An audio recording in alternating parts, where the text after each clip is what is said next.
my plan is to continue a bit with correlation functions. So I would like to explain some further important points which are related to this notion. But before I start with a new material, let me ask if you have some questions concerning what we have studied so far. Yes, sir. Sir, regarding the last lecture where we have studied about the Compton scattering amplitude, in that part, can you explain me again the why we ignored the first and the last term? Because in your notes I read that it was because that there are too many creation and annihilation operators and we ignored that part, but I didn't really understand. Right. Okay. Let's come back to the Compton scattering. So the question is that if we just write down the expression for the amplitude of the Compton scattering, or better to say matrix element for the Compton scattering, that there are extra terms which I have thrown away, and that this has been done for the following reason. If you look back at the T-ordered product of the product of electronic currents, so we have psi bar gamma mu psi depending on a point x, and then there is another current psi bar gamma nu psi at a point y.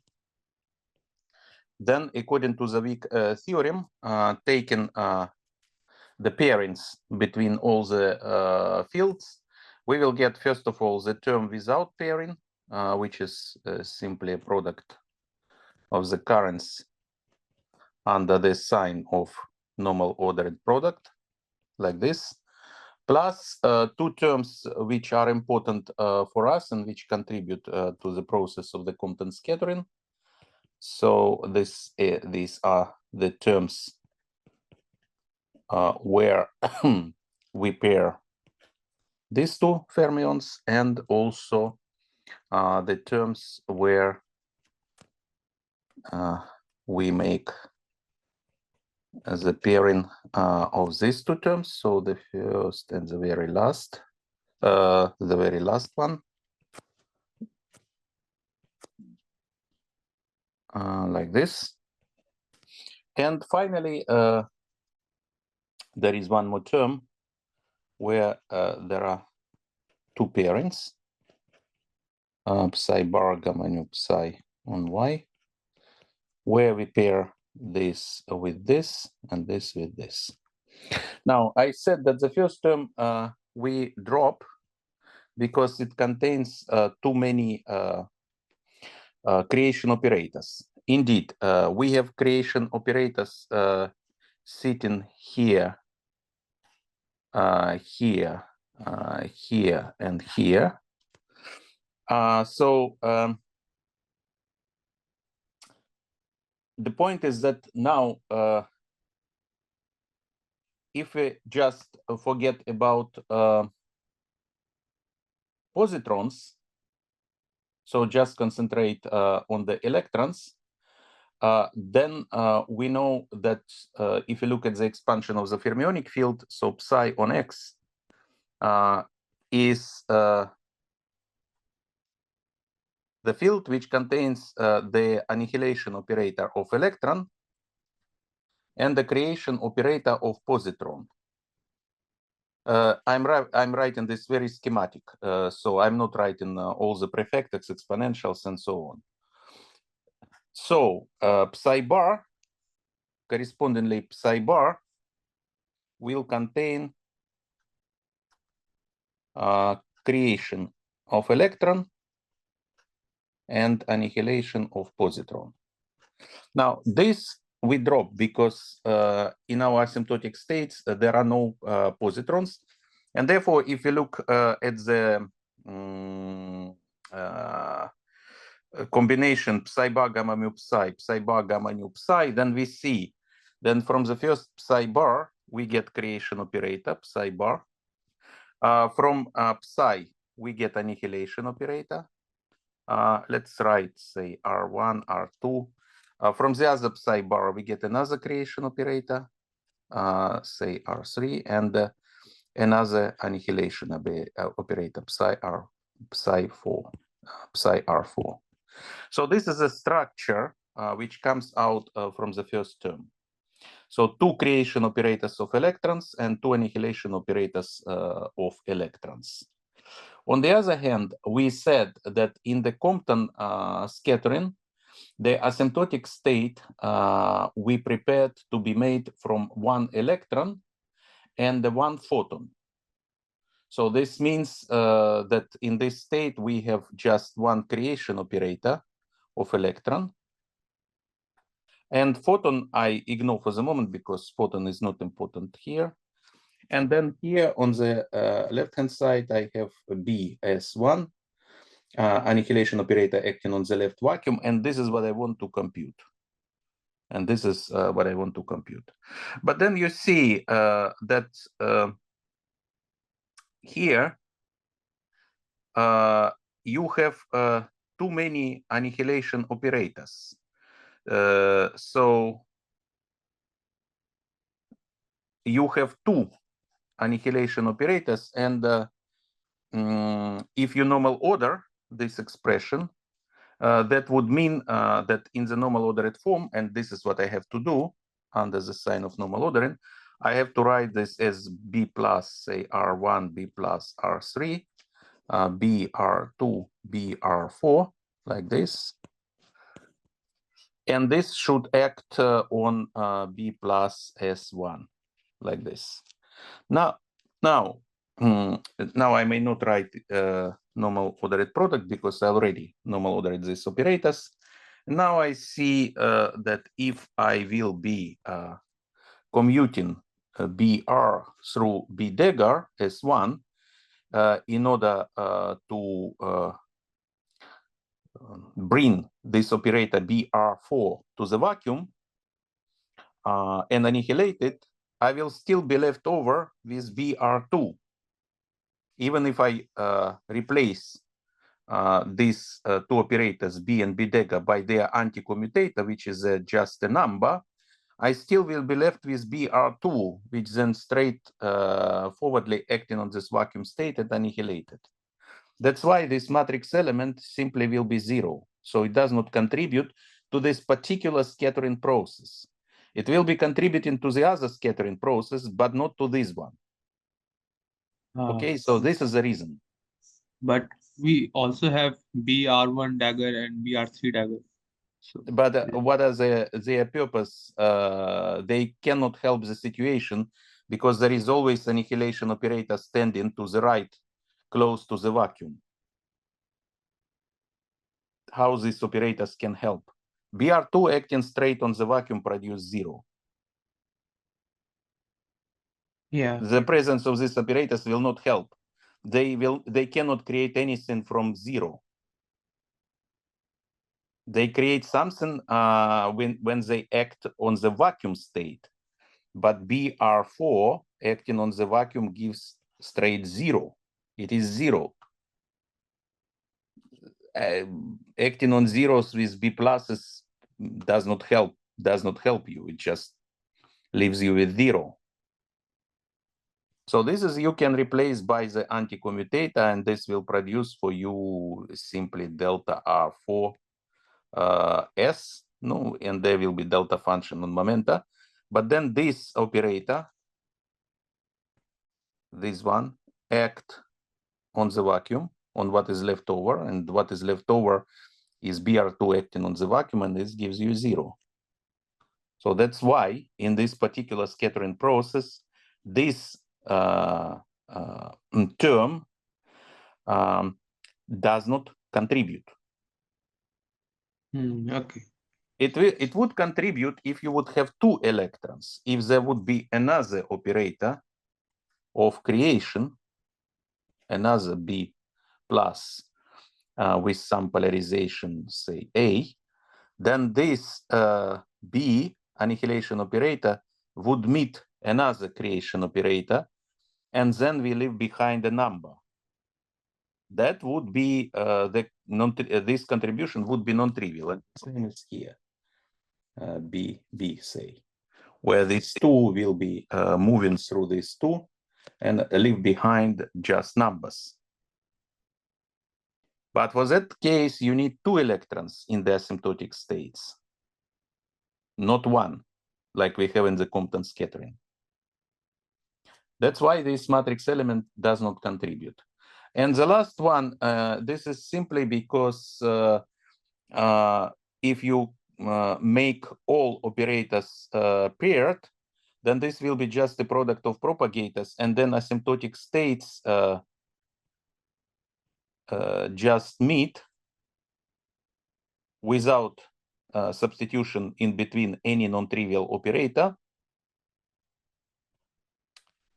And this will just produce you a delta function, which would correspond just conservation of the momentum, energy momentum of the electron. So it's like a straight line. So electron moves from initial point to the final point without scattering. And the same is with photon.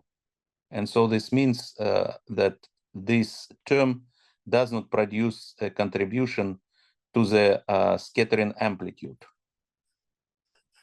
Because in this case, simply, there is no scattering. There is no scattering. Initial and the final momenta of the electrons and photons will be conserved, will be preserved. Okay? Yes. And sir, another question. Right.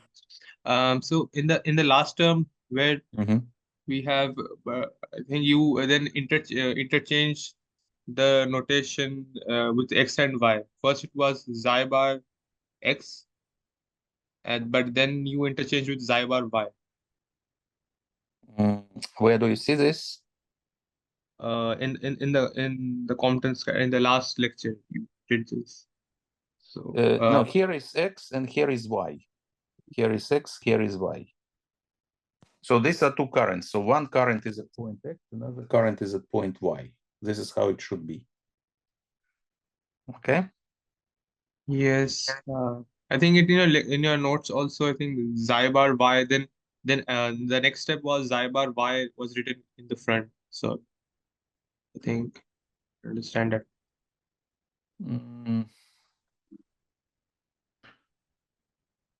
I'm looking at the notes and I don't see the fact which you mentioned. I think it's correct. The first current is at x, another is at y. We have two integrals over x and over y. And this is how it should be. So please check. Please have a look again. Okay. Okay. I will look at it. Okay. Thank you, sir.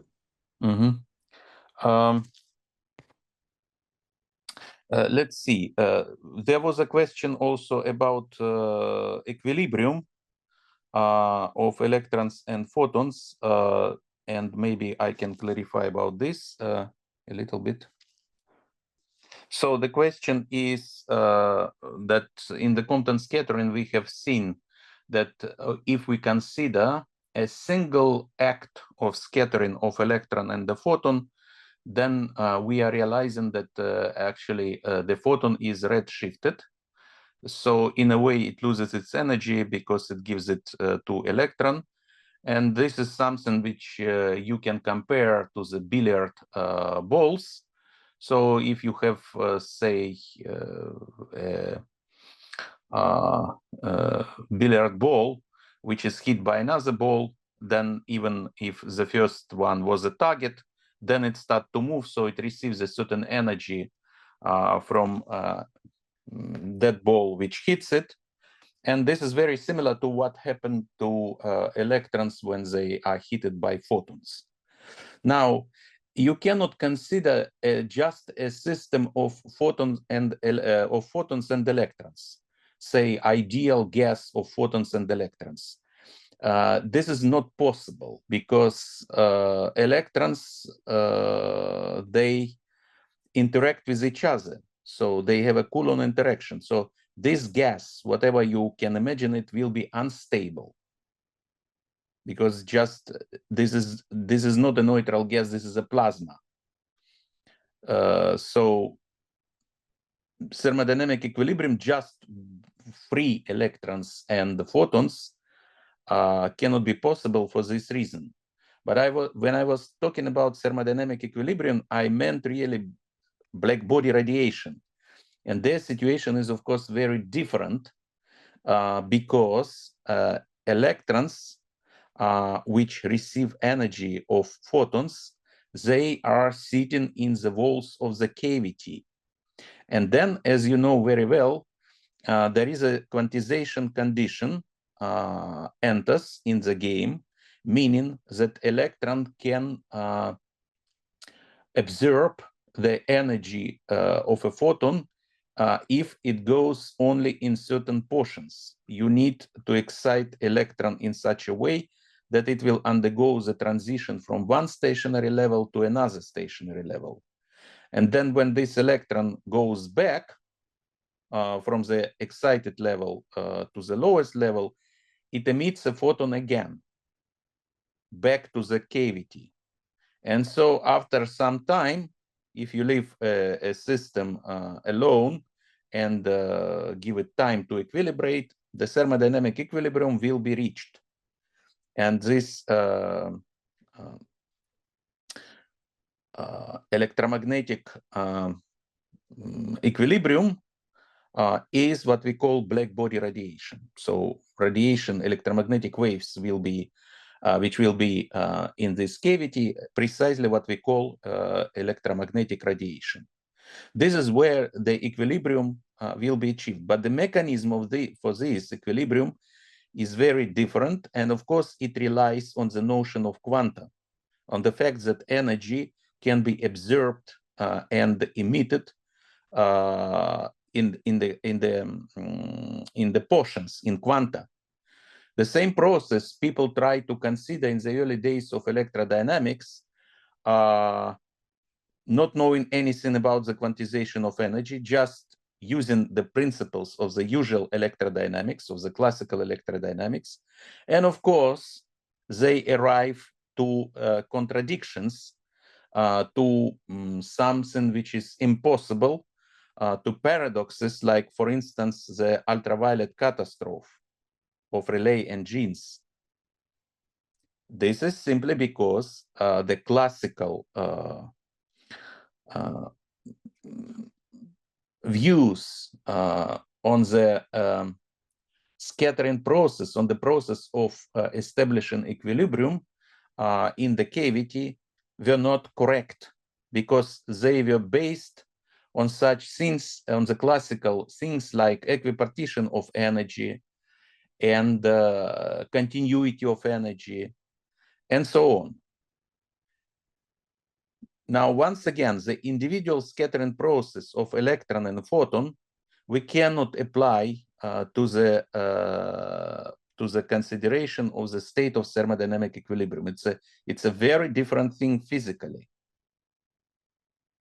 It's not a question of the plasma. It's a question about electrons having a discrete spectrum in the case when they are bounded to atoms. The whole nature of the spectrum, of electronic spectrum, is changing in this case, because these are not free particles. Their spectrum is not continuous, and the energy can be absorbed by electrons only in discrete portions, which are these quanta. So energy is quantized. And so in this way, this is very different from the Compton scattering, from the free act of scattering of photons with electrons. Okay, so this is the main difference. This is where the difference sits. Okay, thank you very much. Okay. Today, so let's recall the basic formula which we have achieved in the last lecture. I think I finished with this expression for the generating functional of Green's functions. And there we derive the following formula. So we take exponential I divided by h bar. interaction part of the action depending on the variational derivative. It acts on another exponential which contains this functional j delta j, where delta is just the Feynman propagator. And in the denominator, we have absolutely the same expression, except with one exception.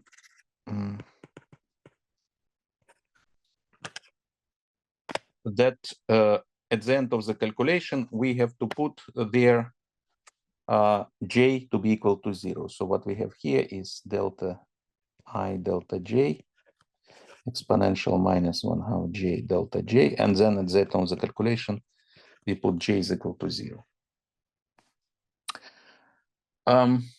Now, if the theory is free, so S interaction is absent, then the 0 on j is extremely simple. This is just exponential minus 1/2 j delta j. So this is generating functional of Green's functions in free theory.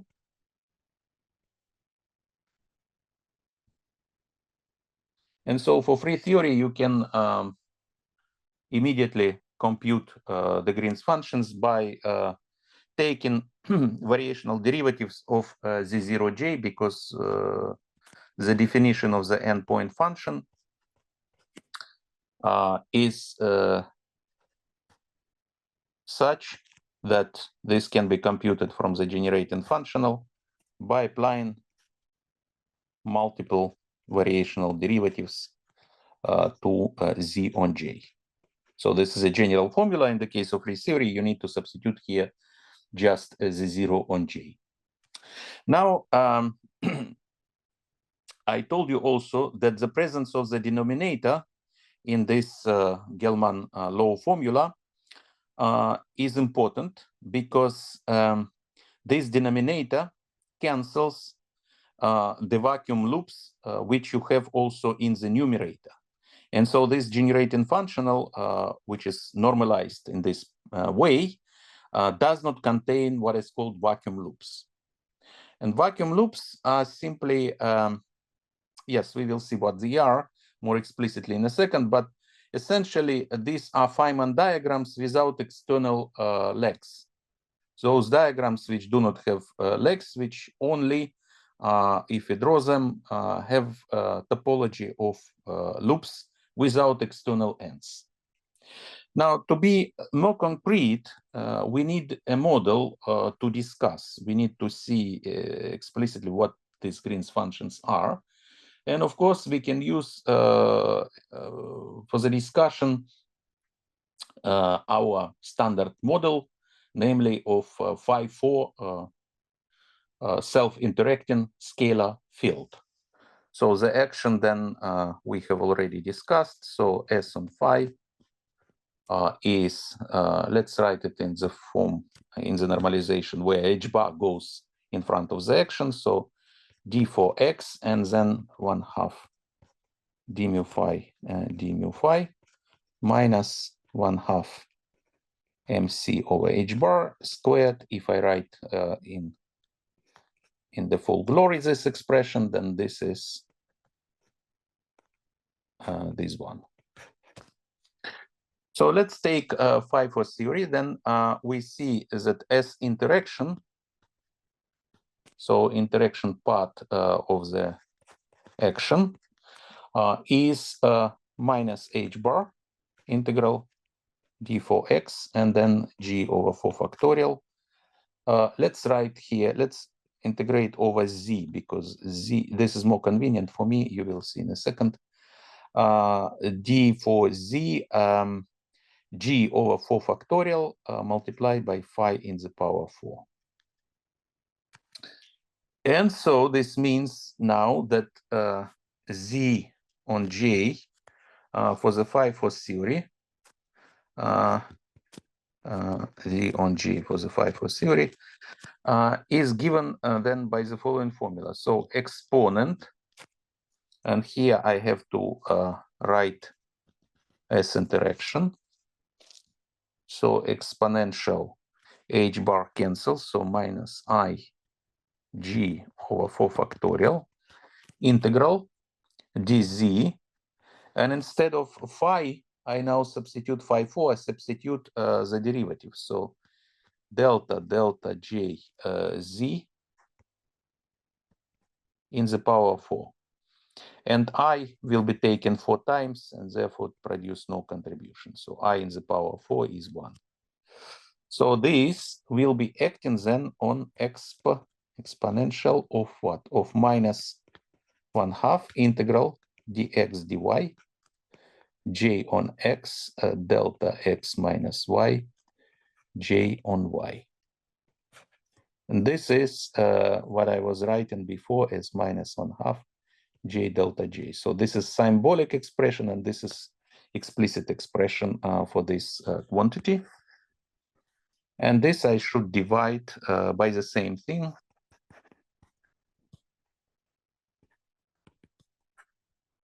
dz was derivative acting on the same exponential, where at the end of the calculation, I have to put j to 0.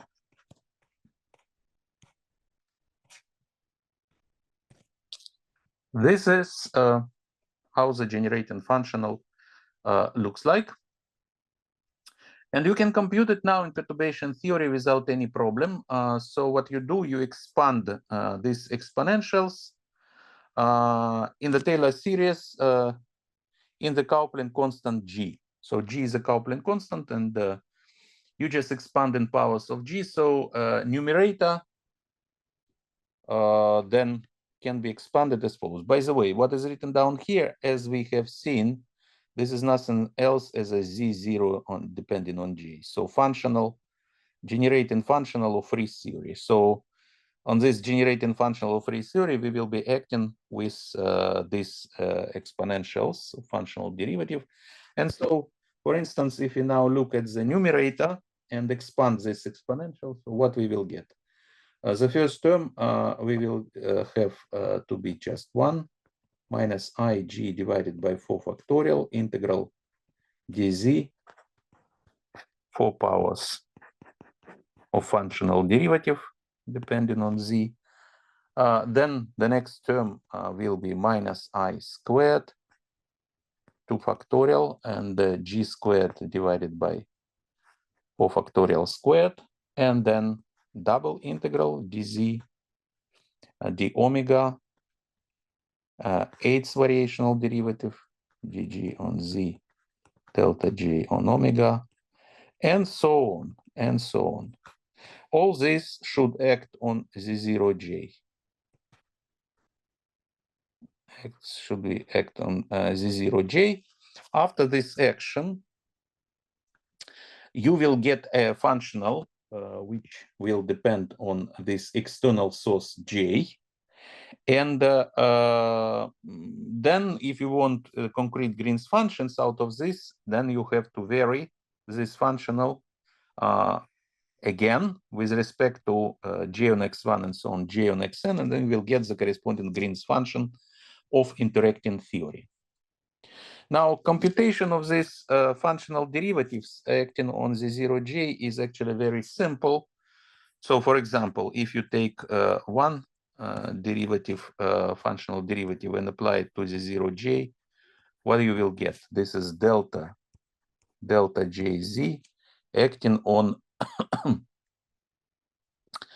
exponential minus 1/2. Let's write, okay, let's write in full dx dy j on x delta x minus y j on y. So this, I mean, the derivative of the exponential will be exponential again, and then you need to apply this derivative to the expression in the exponent. So once this derivative will meet j on x, and this will produce you a delta function x minus z, And so these delta functions then can be integrated. And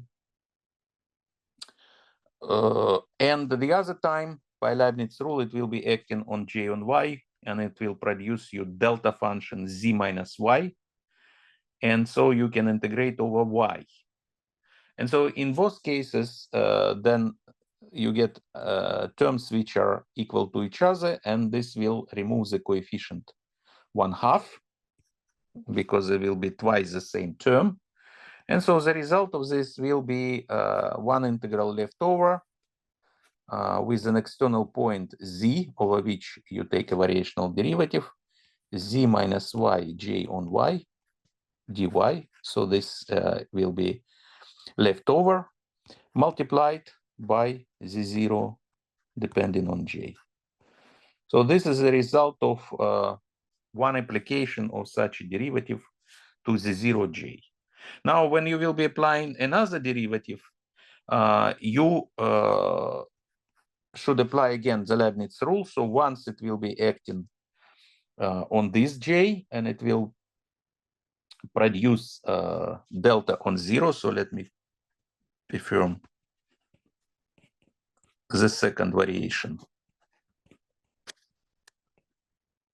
to show you explicitly what you get. So you will get minus delta Z minus Z. It will give you delta on 0. Z0J. This will be left over.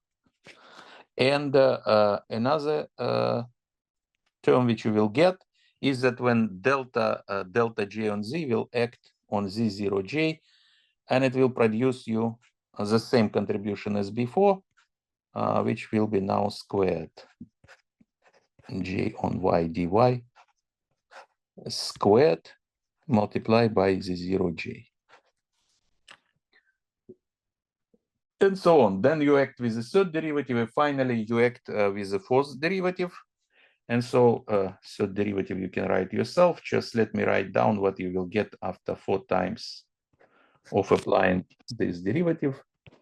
So what you will get is 3 delta squared on 0 minus 6 delta on 0. Then there will be integral delta x delta Z minus Y J on Y dy in the power 2, and plus integral delta Z minus Y J on Y dy in the power 4. And all this should be multiplied with Z0J.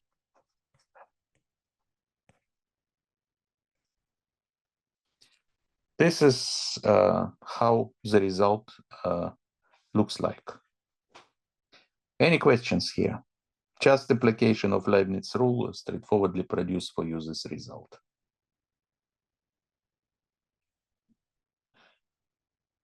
Now, this result, of course, can be represented nicely in the graphical manner.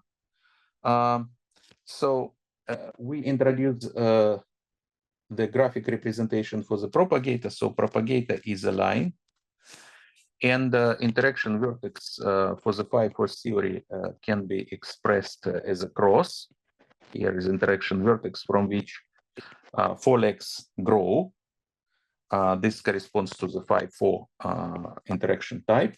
And the propagator at 0, propagator at 0 is that since this is x and this is y, and delta on 0 corresponds to the case when x equals to y, and that means that the propagator at 0 is just a loop.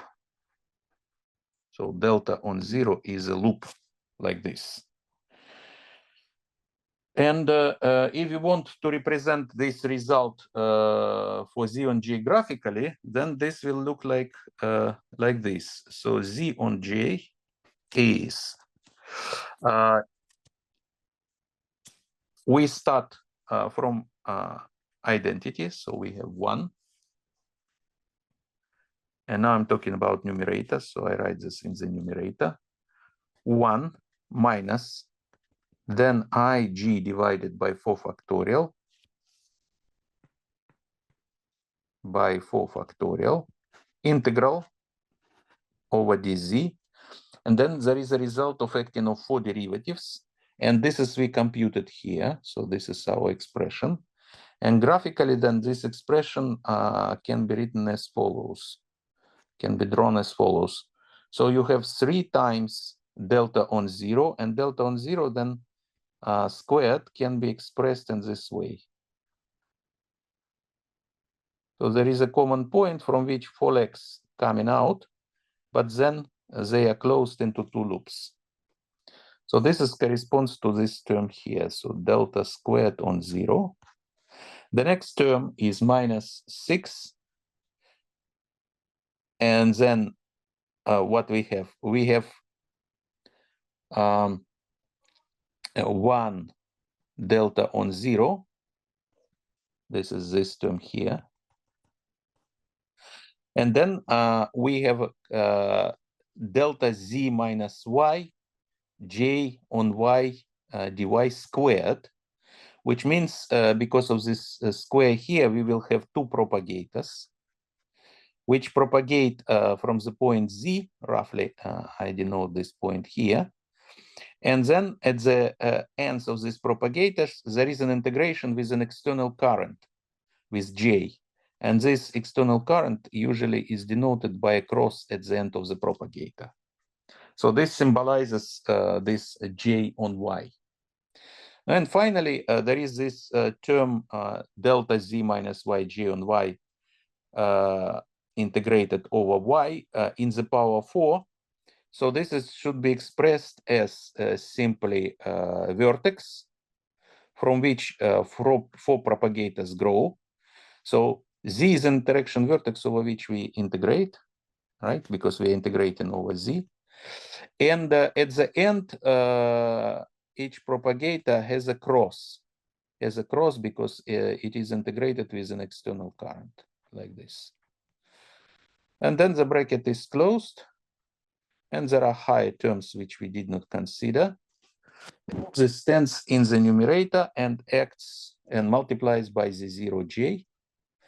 And in the denominator, we will have the same, except after the computation, we have to put the external source to 0. And where is external source sits? Let me draw it with red here, here, here, here, and here. So when I put j to 0, then these 2 diagrams, they just disappear. In the denominator, they do not contribute, and I will be left over only with 1 minus ij divided by 4 factorial integral dz 3, and then this expression. And this is all what you have at this order of perturbation theory, at the leading order of perturbation theory.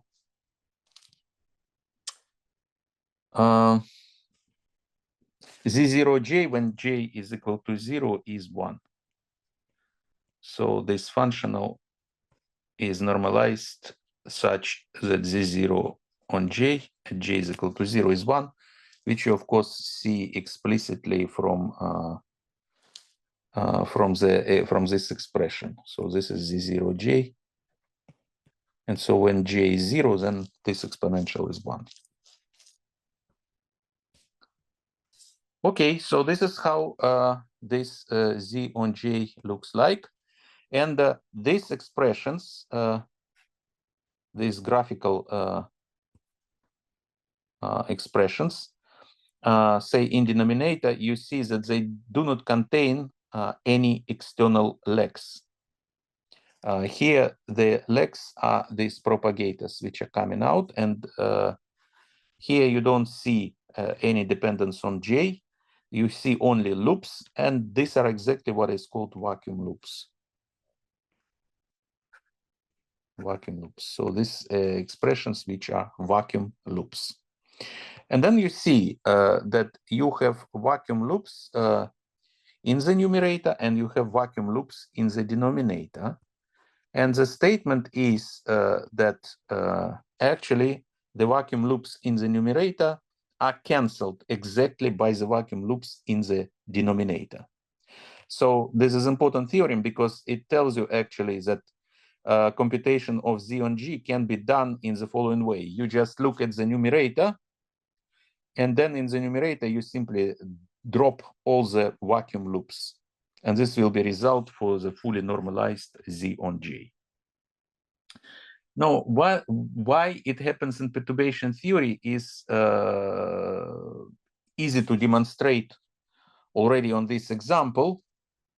That's because if I look at this expression Z on J from the point of view of perturbation theory, I know that then G is treated as small coupling constant, and I can expand this denominator in powers of G.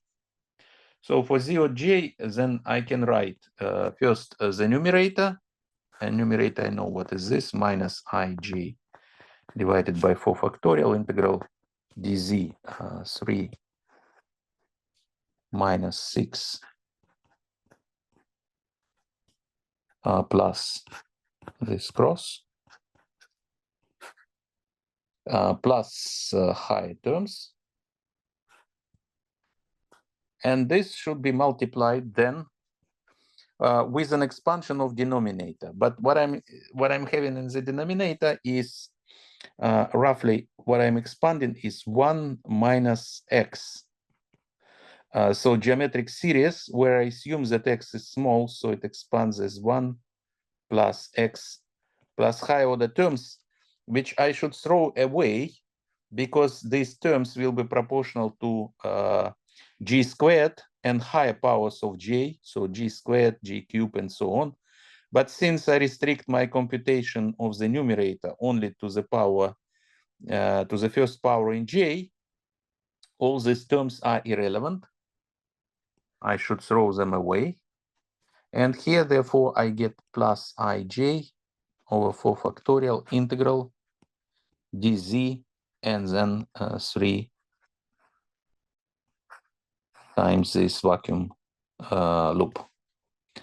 No, plus high order terms, which I'm not interested in.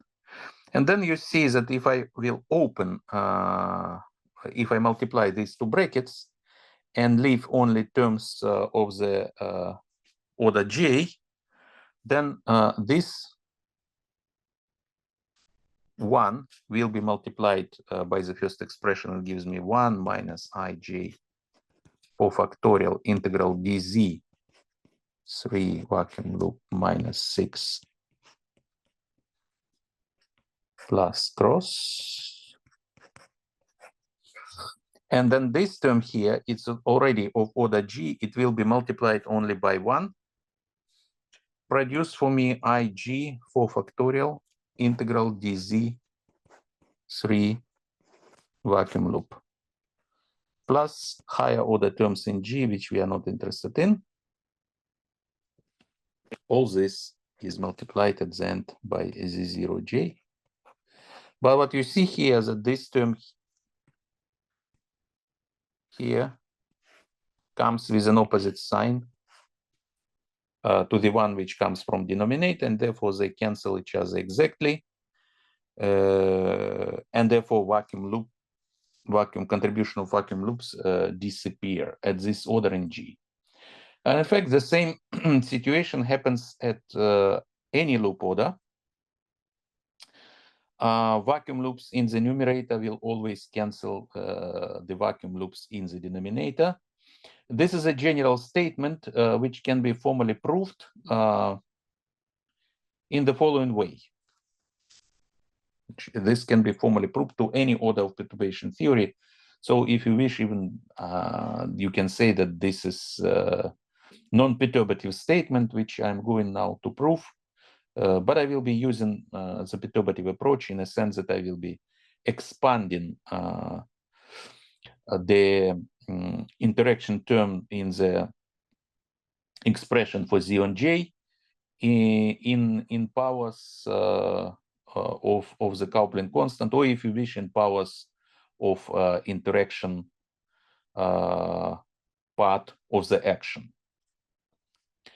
Before I'm going to do this, before I will do this formal proof, let me ask if everything is clear with this example and with the way we have to compute these correlation functions. So this diagram is only applicable for a scalar field theory, right? 5-4 scalar field theory. Yes, so this is a concrete example which I'm doing here. Is it for 5-4? Of course, you can consider different theories, and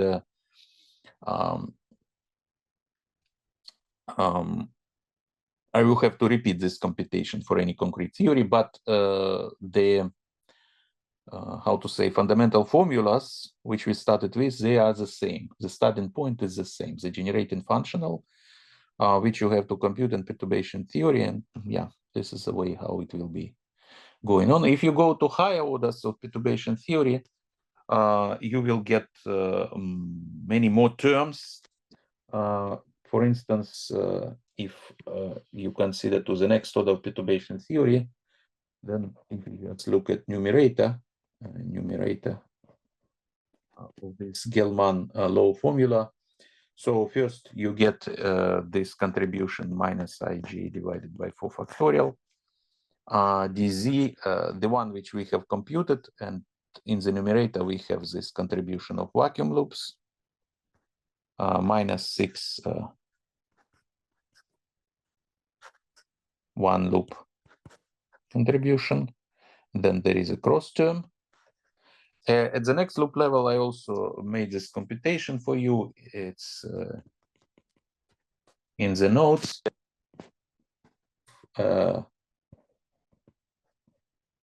More graphs, and you have a double integral. So now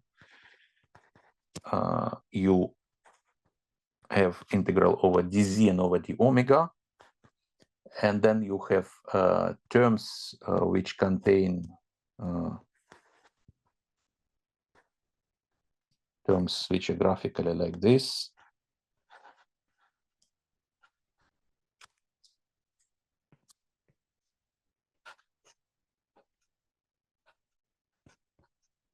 So they contribute now the products of diagrams which connect disconnected pieces. For instance, you see there were two vertices, and you can produce vacuum loops by closing like this. So this gives you, or better to draw maybe in that way. You say you close like this and you close like this, and you get these two disconnected loop diagrams. Here you can have a, say, from a vertex, you can close it and get a loop diagram, but then the other part of the diagram contains cross with currents on it, with external J on it.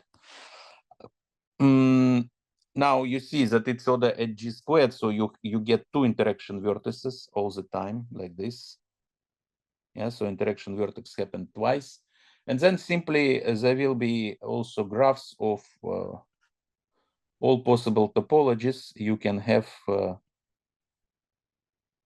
You may construct from either closing the propagators into a loop or ending the propagators with an external current. So, and you have many more diagrams.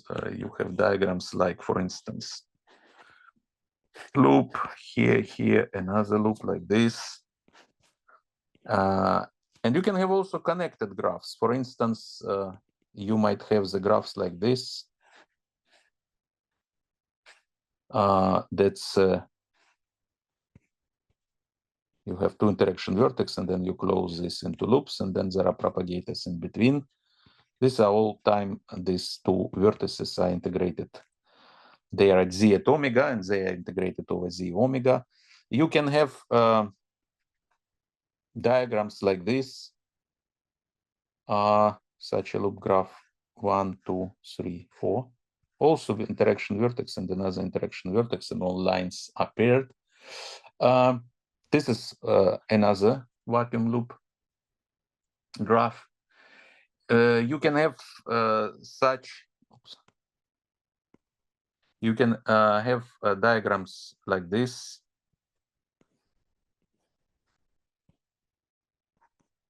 External legs are coming out, two external legs are coming out. You can have the graphs like this, 3 vertices. And then, for instance, loop here and another vertex coming out. So many more.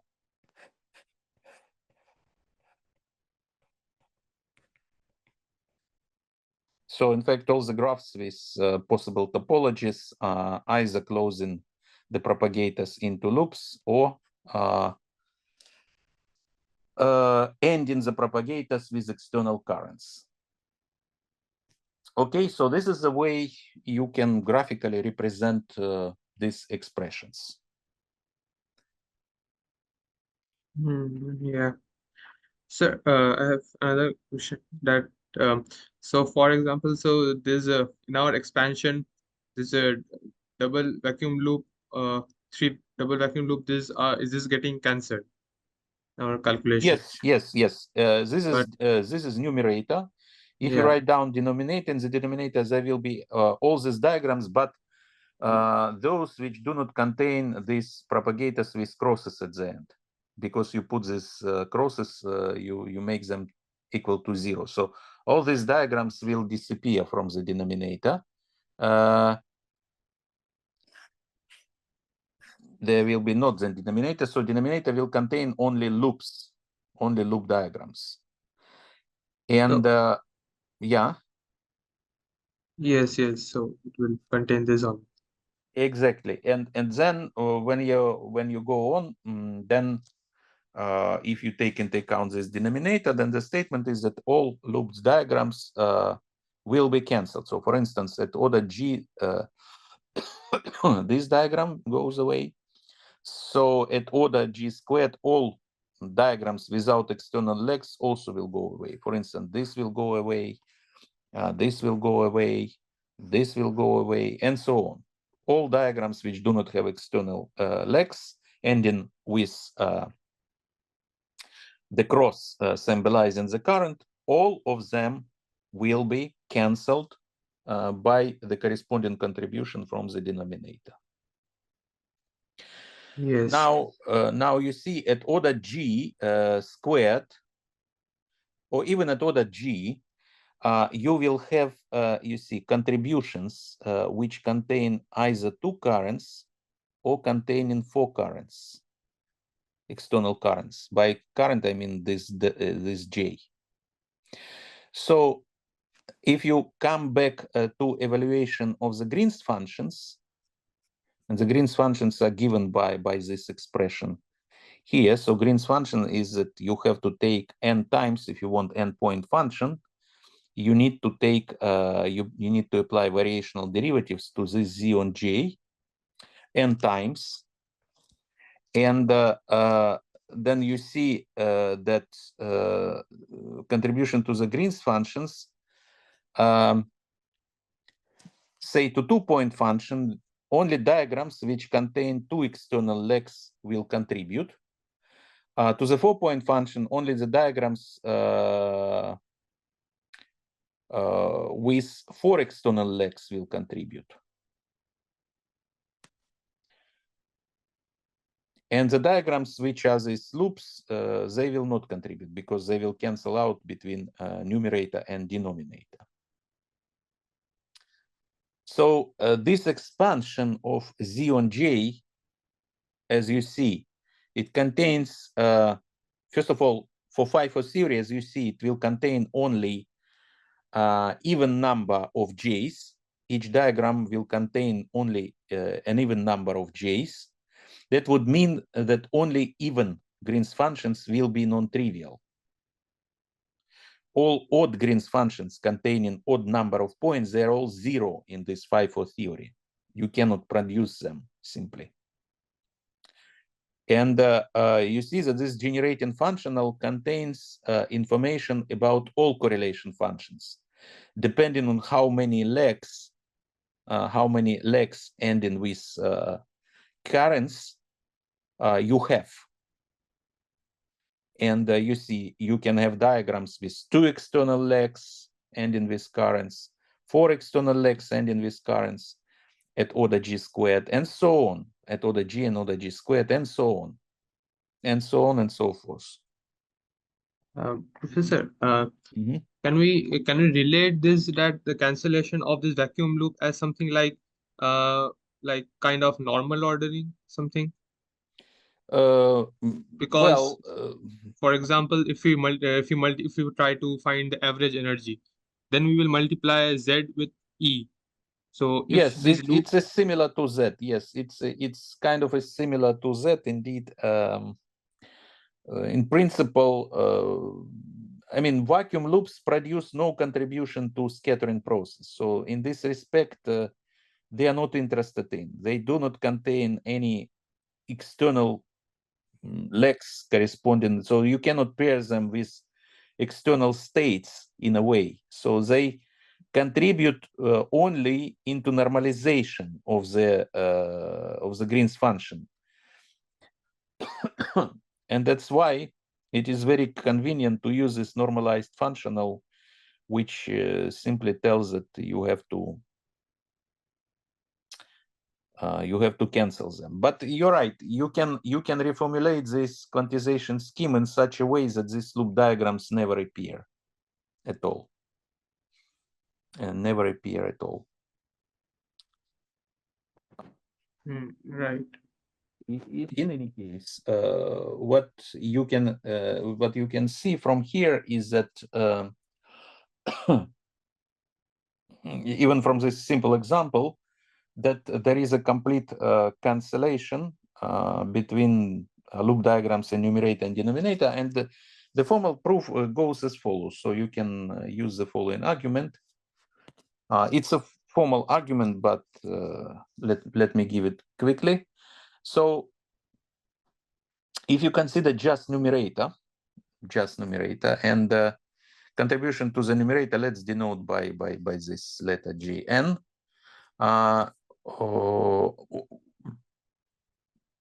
Contribution to the Gn will be given by the following formula. So sum m from 0 to infinity, 1 divided by m factorial minus I divided by h bar c in the power m. And now let me first write this formula, and then I will comment on how it is constructed. Dy m, and then vacuum expectation value of phi on x1, phi on xn. So I consider the theory of scalar field, and then interacting Hamiltonian hi on y1, h interacting on ym, and then the vacuum. So what I'm using here is just a numerator of the original Lehmann law formula, right? So T-ordered product of vacuum expectation value of free fields and the interaction contribution of the interaction Hamiltonian in the Dirac picture. I just expanded it in the infinite series.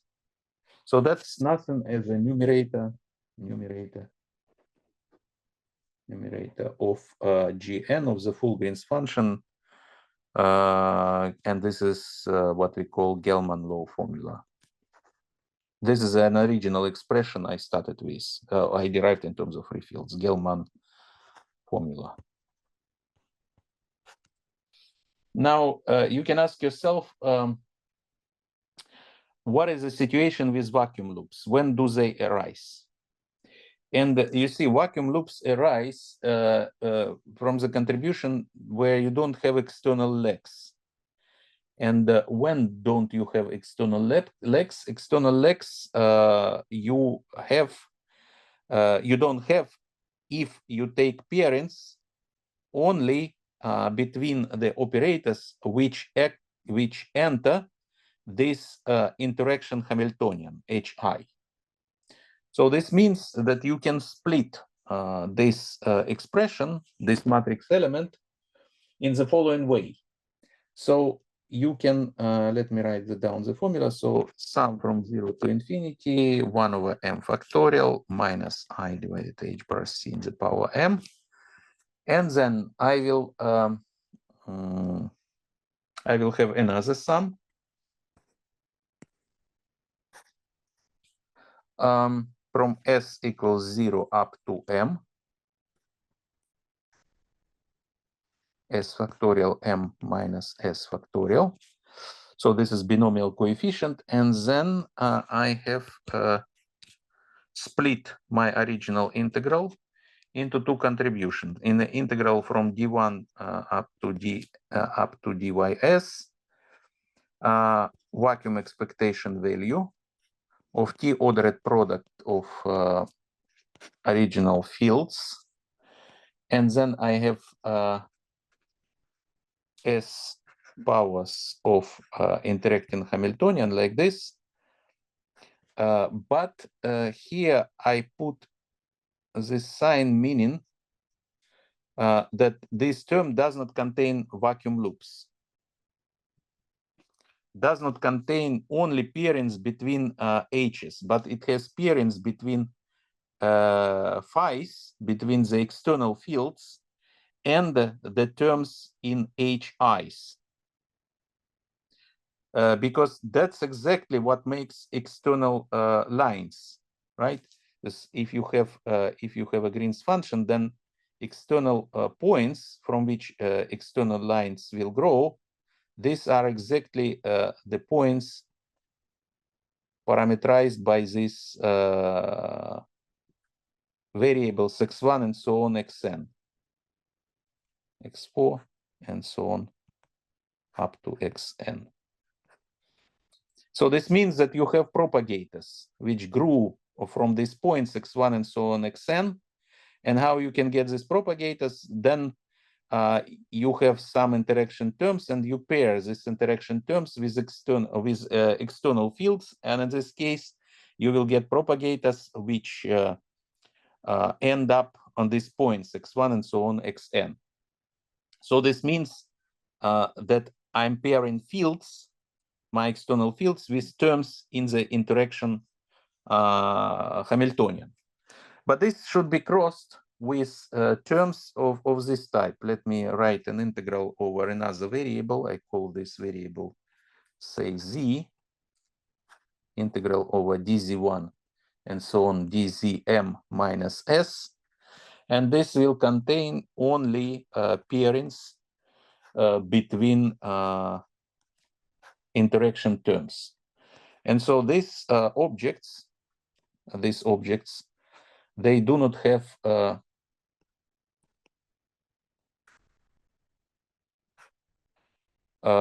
external lines coming out. That's because you see I'm taking pairings just between the interaction vertices over which I integrate.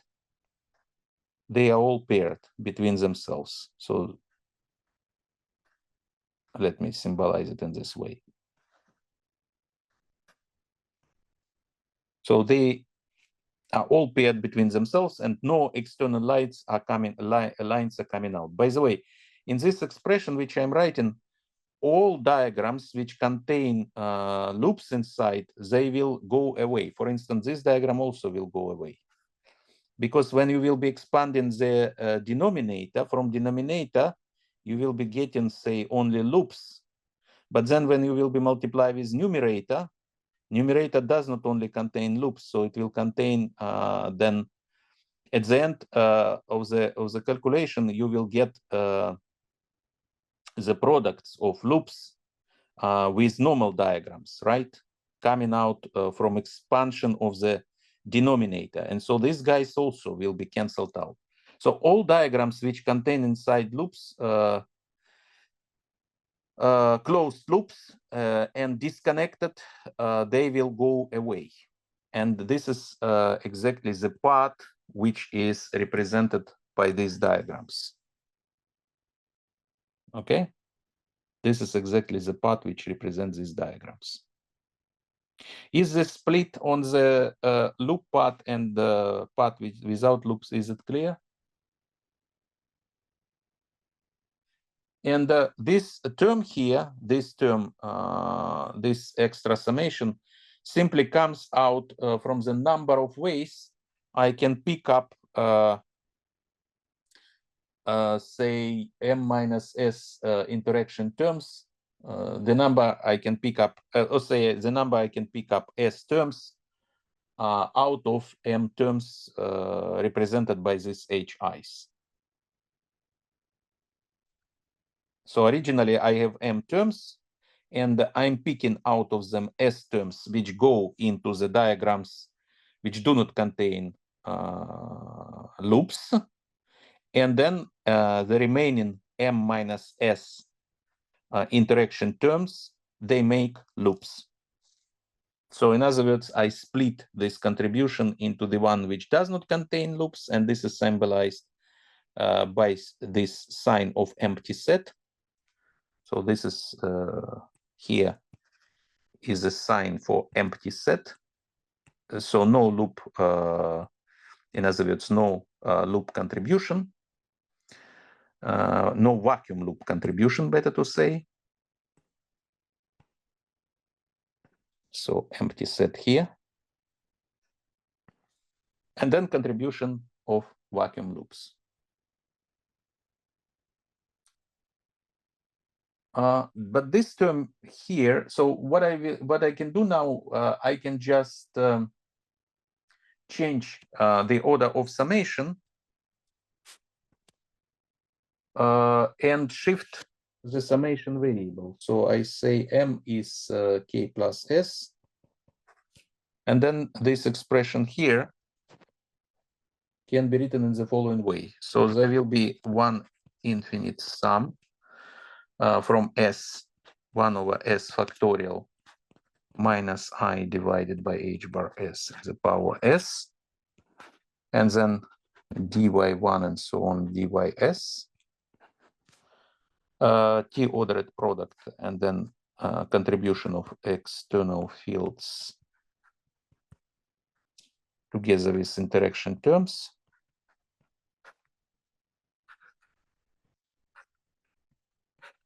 Like this, without vacuum loops, cross another infinite sum, 1 over k factorial minus h bar s, h bar, sorry, this is s, it's c. C here, in the power k, integral dz1 dzk, 0 t-ordered product of h I on z1, h I on zk, and then a vacuum expectation value. So this is simply resummation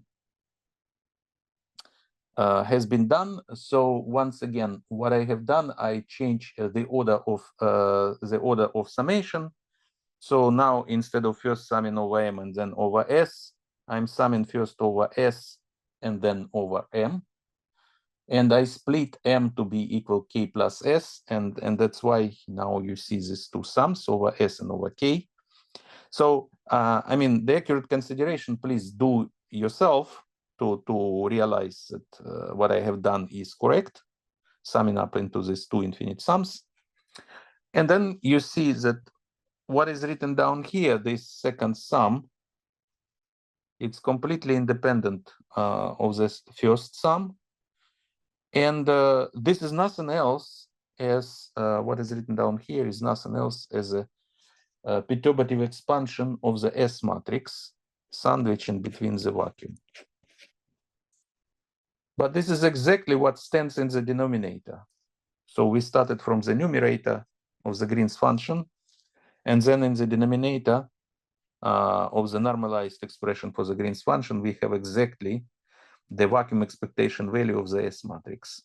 And so that's why it's canceled, and so numerator Jn divided by denominator, which is J0,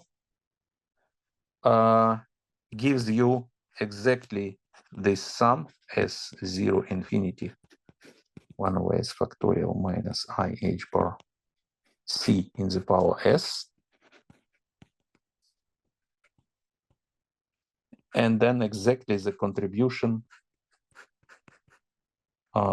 without vacuum loops. Without vacuum loops.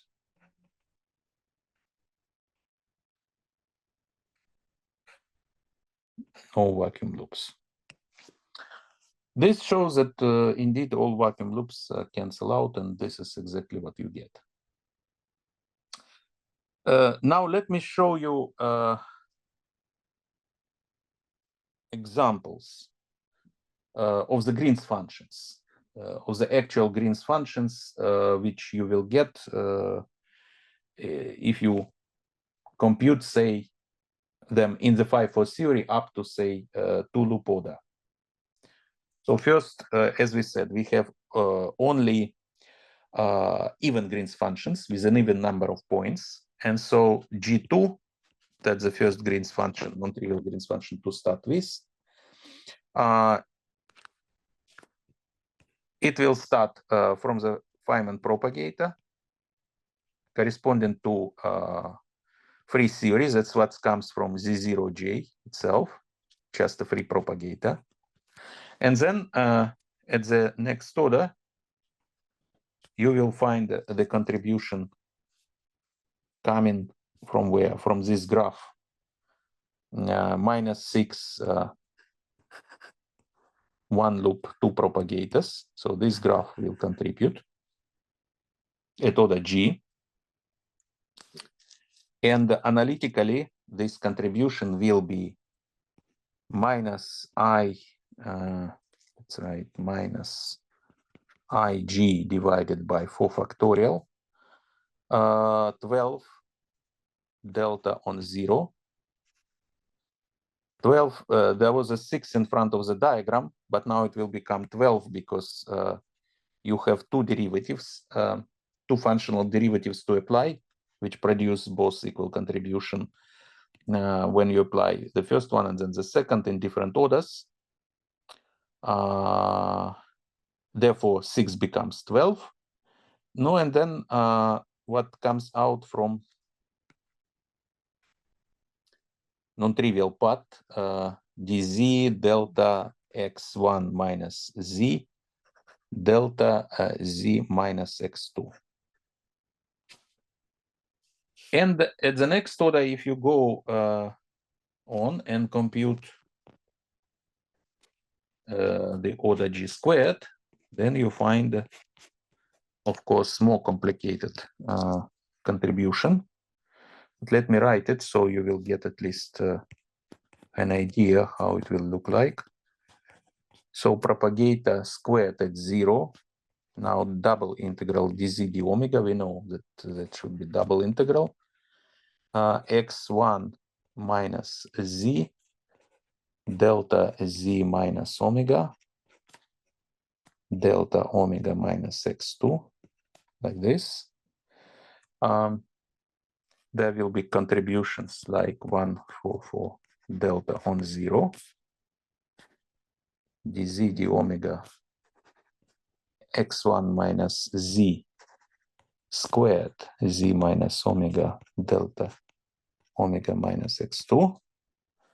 And one more contribution without delta on 0, simply dz d omega. You can imagine what is this. X1 minus z cube z minus omega delta omega minus x2. And then the bracket is closed.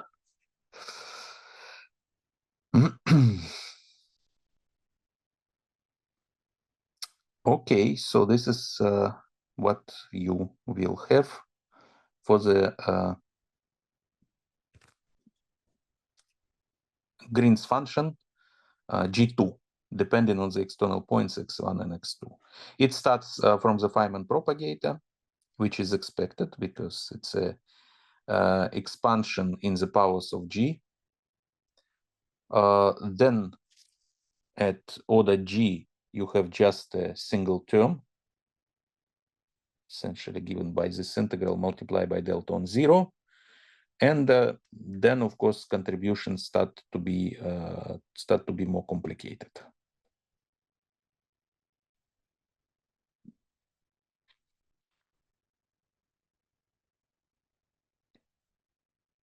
Okay, any questions here?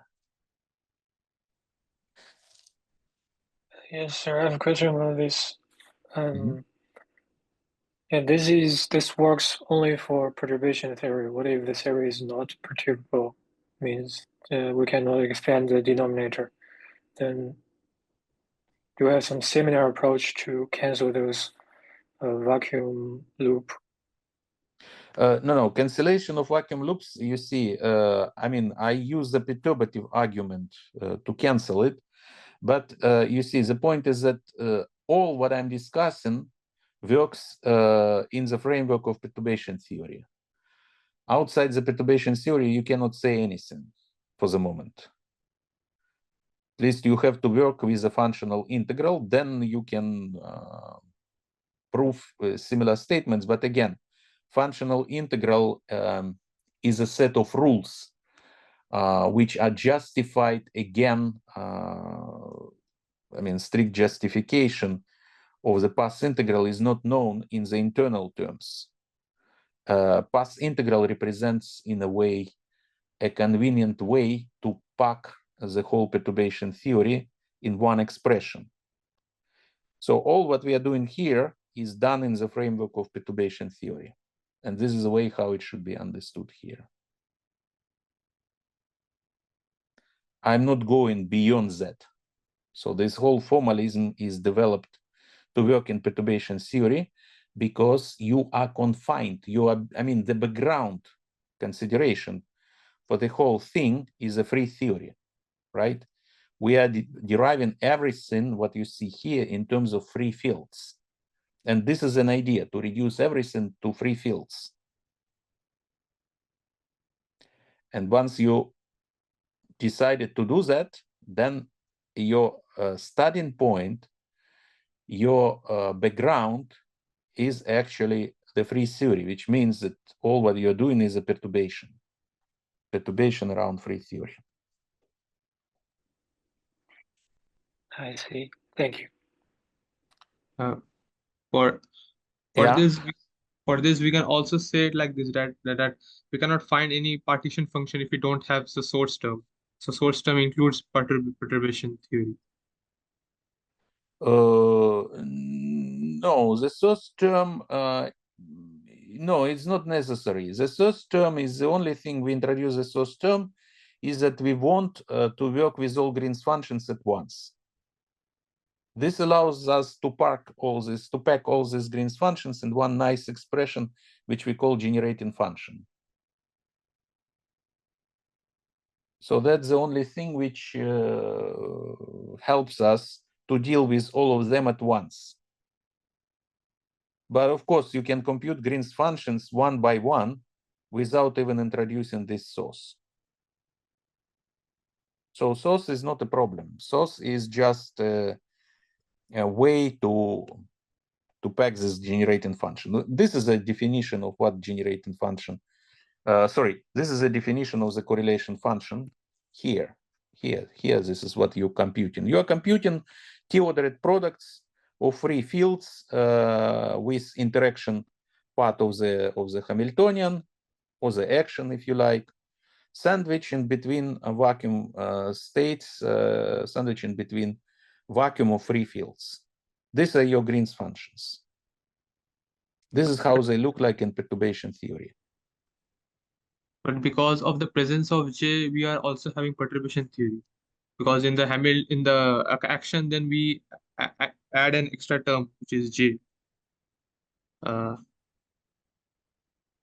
Now, once again, J is the only reason why J is introduced is to make for you the computation of Green's functions easier. That's the only reason why you introduce it. That's the only reason why you introduce it. It's a classical source. It has nothing to do with quantum theory.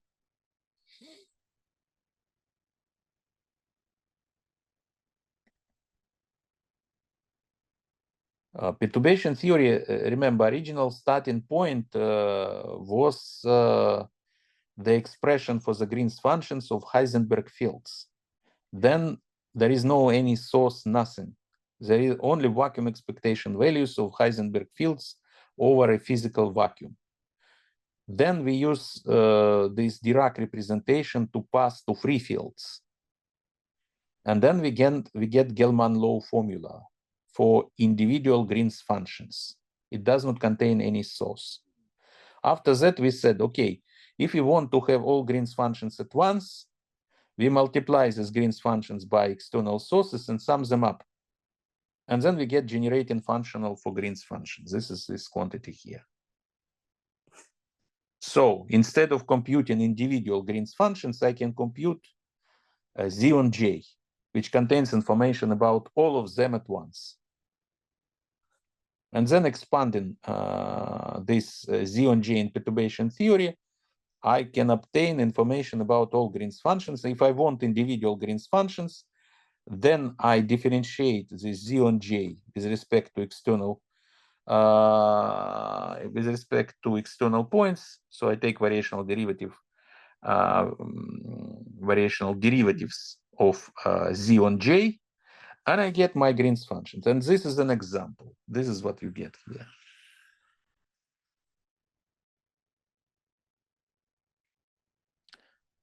Now you can go and do the same for higher Green's functions. For instance, if you go to G4, you get more complicated expression, x1, x2, x3, x4. So at a free level, you will get just the product of Feynman propagators.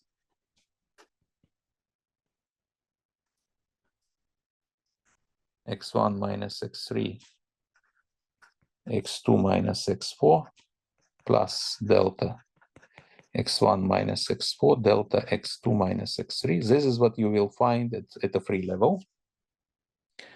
This is what comes from Z0 on J.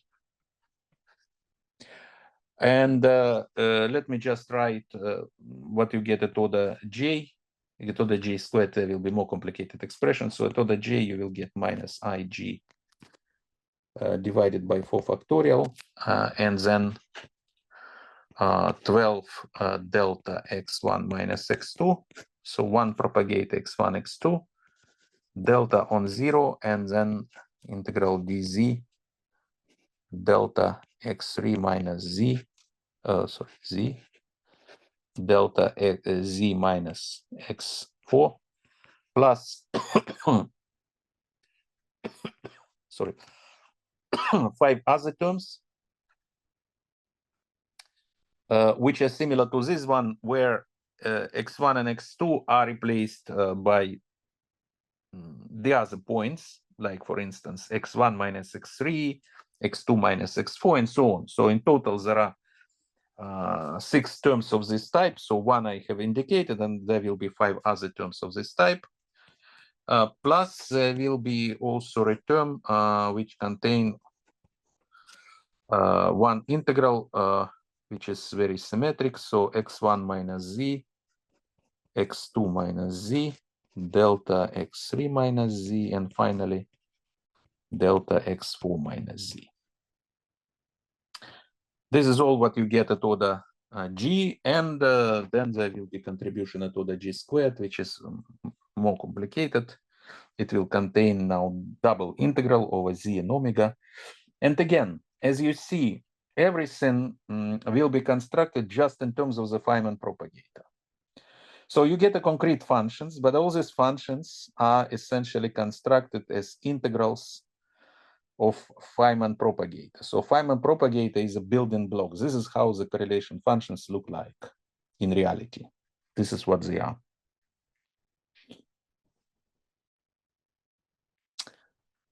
Okay, so Feynman diagram technique actually allows you to draw these contributions, all these contributions, even without developing this analytic derivation, which I have done for you by starting from this Z on J, computing it, and then applying the functional derivatives.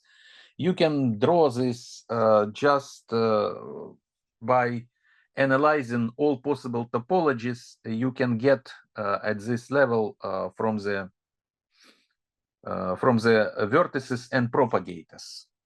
For instance, if you look at G2 on X1, X2, then you see at leading order, it's just a propagator, Feynman propagator, X1, X2. That's the only thing you can draw, which does not contain G, no vertex. Then you can draw something which contains only one vertex.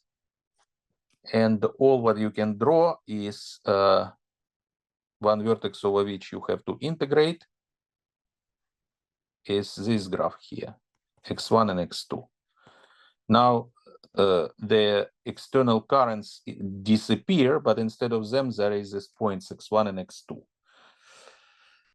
Right? And then this comes with a coefficient 12. This comes with a coefficient 12. At the next order, you will get minus IG squared over 4 factorial squared. So all this comes from the powers which you have, I mean, these terms here, they just come as powers of what you have in front of the interaction term. While these internal coefficients, like 12 in front of this diagram, this is called the symmetry factor. Symmetry factor, and it comes from the number of ways you can build up this diagram from the basic topology. In this case, it's a one interaction vertex, and then you want to produce from it this diagram. You see that the number of ways, you just count the number of ways you can do that.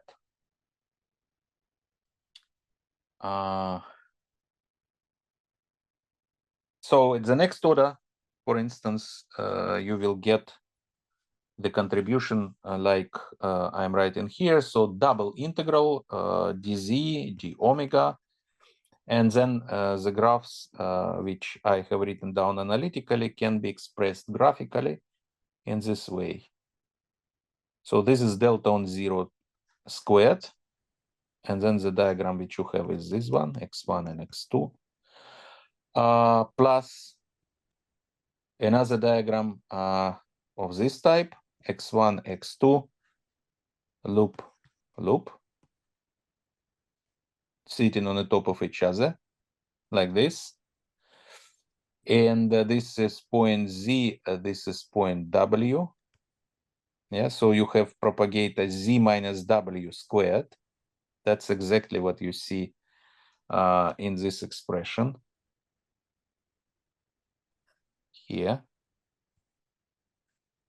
Delta squared Z minus W, while in the first diagram here, you will see one propagator Z minus omega, and this is this right here.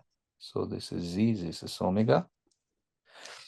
And finally, you will get with the coefficients 96, with a symmetry factor 96, you get this diagram, which is the diagram that has 3 internal propagators between the points Z and W. So this is delta Z minus omega cubed. And then external points X1 and X2.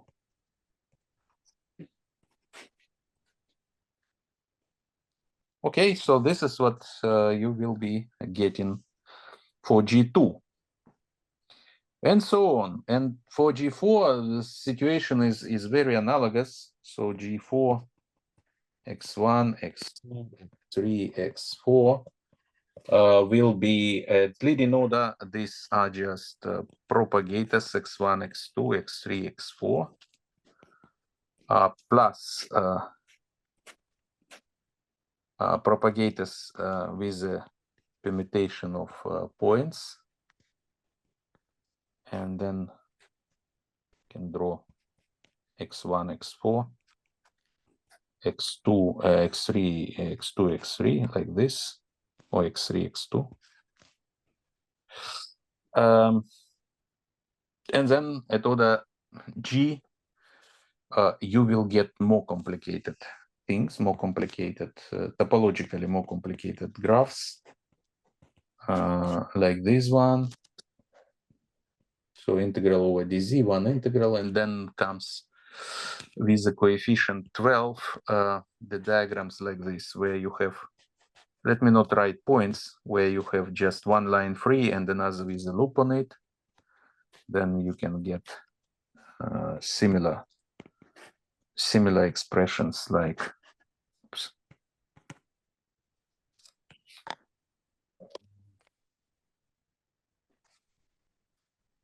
like for instance, a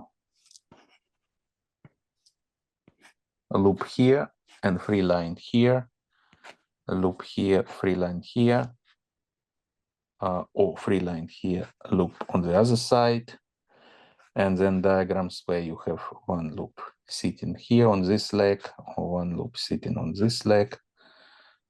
This comes with a coefficient 12, and then there is this coefficient 24. Now this diagram, x1, x2, x3, x4, and this is a z point, and so there are 4 propagators growing from the point z and going to the external legs. And this is all what you find at order G, and so on, and so on.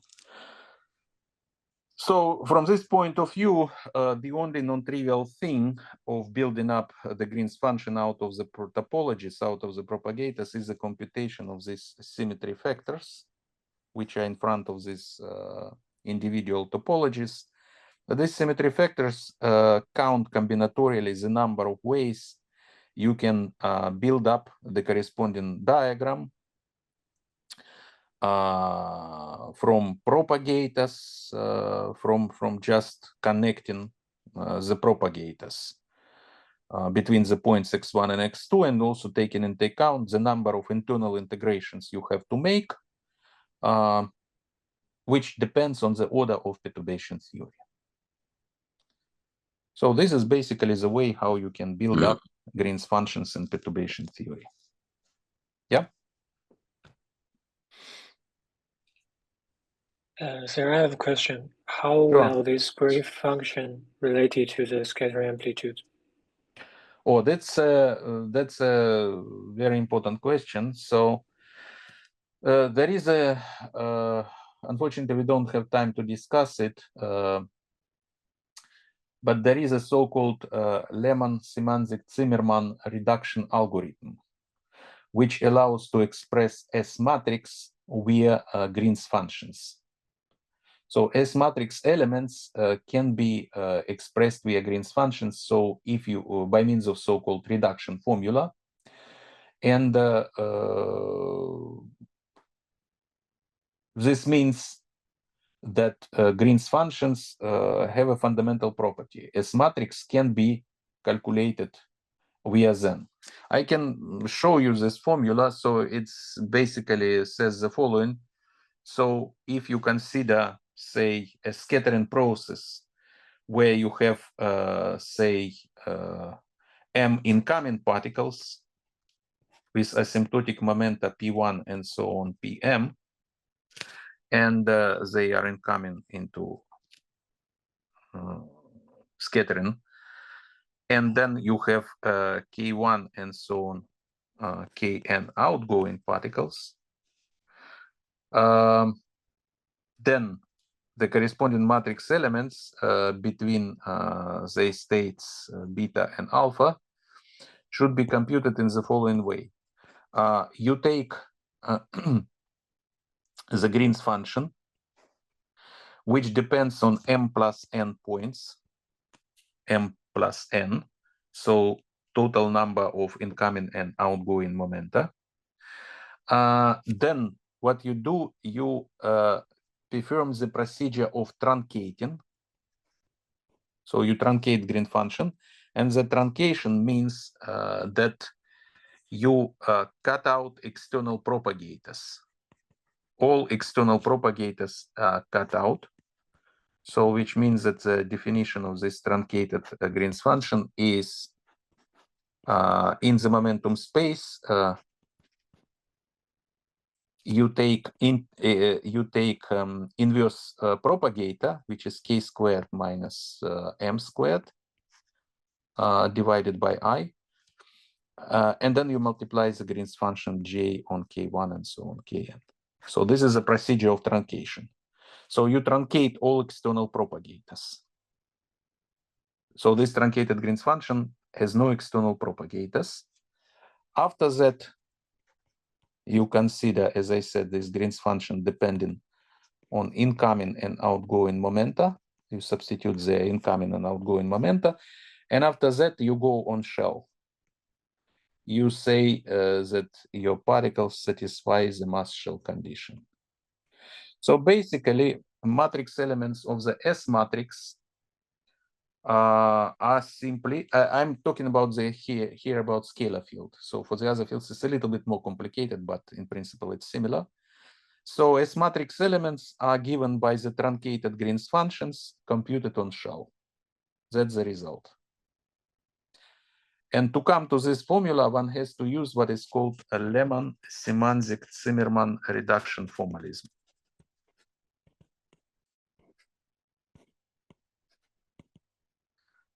Which allows to compute S matrix elements via Green's functions, which makes this relation between matrix elements and Green's functions. So Green's functions are more fundamental, provide a more fundamental quantity for the quantum field theory because Green's functions are of shell quantities. If you set them on shell, you know that since they contain external propagators, I cannot directly go on shell because then these quantities will be simply divergent. Divergent because these Green's functions contain the propagators, and propagators has a structure 1 divided by k squared minus m squared. So you first need to cut them off, these external propagators. In other words, you truncate, if you wish. You come to these truncated Green's functions, and then you set them on shell. And this gives you the matrix elements of the S matrix. And this is Lehmann, Symanzik, Zimmermann reduction formalism. It exists for all the fields. You can perform this reduction for Dirac field. You can perform this reduction for electromagnetic field. So no problem. This will be a little bit more complicated expression because in the case of particles which carry spin or polarization, then this corresponding Green's functions, they become, they carry indices. In that case, they carry polarization indices, and you have to do something with these polarization indices in order to produce the corresponding S matrix elements. So the formula here I'm presenting you is written for the simplest case of a scalar field. For the scalar field, it looks like this. Okay. Yes, okay, thank you. Good. So I think at this point, it's a good moment to make a break. So let's have a break 10 minutes. And then I will tell you about such object in quantum field theory is called vertex function. That's another important quantity. In addition to Green's functions, we also have vertex functions, which play an important role in a sense that the whole apparatus of quantum field theory can be formulated also at the also in terms of these vertex functions.